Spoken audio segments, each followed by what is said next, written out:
Let's talk about LinkedIn a little bit. So business stories share well on LinkedIn. It's important to keep your title shorter than you would for showing up in Google search. So in Google search, the general rule is keep that title under 65 characters.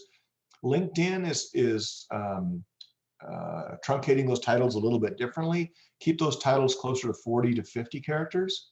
And in terms of best practices, what seems to work in getting stuff reshared is posts with multiple images. And strangely, posts with videos don't do as well on LinkedIn.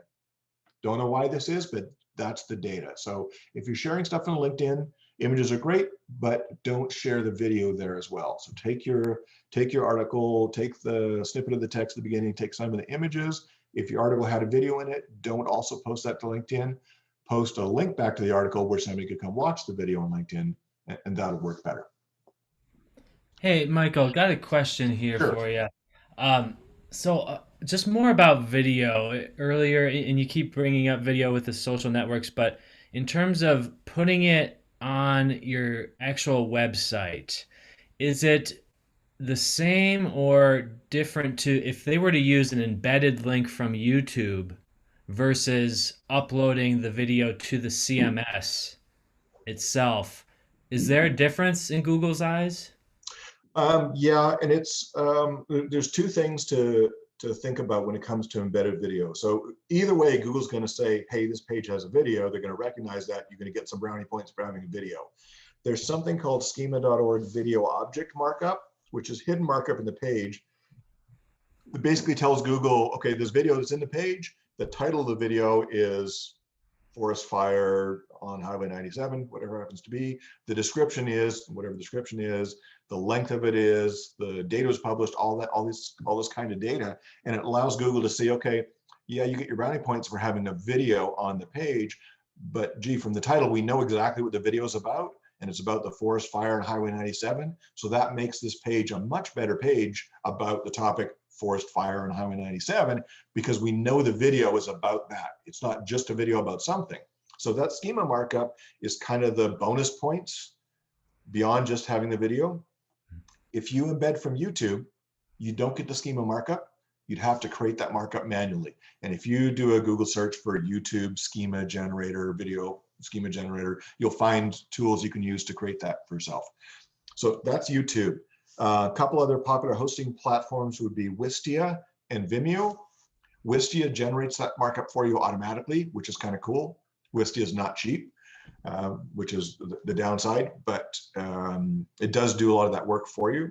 Vimeo is good like Wistia in terms of things like the impact on page load time and not playing ads for your competition after your video plays like YouTube does and all that sort of stuff. So backing up, YouTube has a pretty horrible impact on your page load times if you embed a YouTube video. They're not very efficient in how they do the JavaScript and things like that. And so it's like adds a 1 megabyte of download to your page. Wistia and Vimeo are quite efficient. That works really well. If you actually embed the videos like an MP4 on your own website, you'll find that generally is going to have a really bad impact on your page load time. There's lots of different ways you can host a video yourself that are more efficient. There's plugins and tools you can use, but my go-to approach is, number one, I would go to Wistia if the volume of videos isn't so huge I can't afford it. Vimeo is a decent alternative.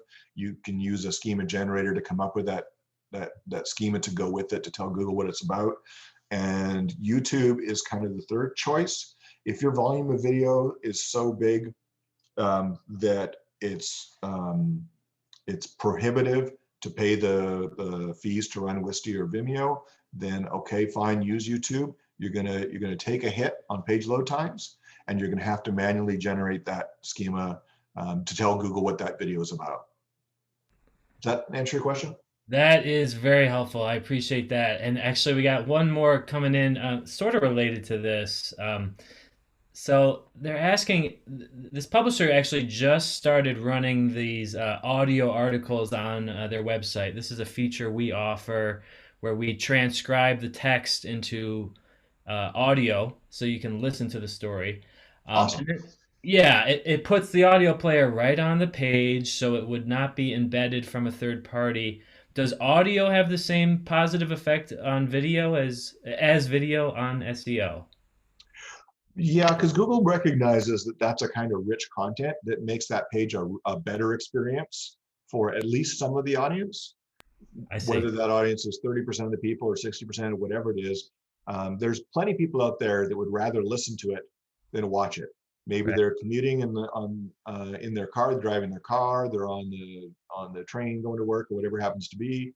Um, they'd rather listen because their visual attention is elsewhere. So because Google knows that, Google's going to favor a page that has that as another option as to how to consume that content. Cool. Thank In, you. in terms of how it's actually getting embedded, Yeah. the usual page load time analysis stuff where you use PageSpeed Insights, webpagetest.org, Core Web Vitals, and Google Search Console to make sure that you're not, the way you're embedding it isn't doing something that causes that page to be brutally slow to load. Um, so that's about all you have to pay attention to there. Okay, that's great. And I just want to point out to our hometown customers, we do have a way to enable the video O embed schema from YouTube. I think that was actually a suggestion that came from you, Michael. So we do have a way to build that schema from embedded YouTube videos, it seems. So Awesome. just wanted to make that clear. But yeah, good points. Thank you so much. So while we're on this topic of YouTube, people will say, well, why does anybody host stuff on YouTube, and should we even bother? And is it a duplicate content problem if I embed it in the website or in Wistia and in YouTube?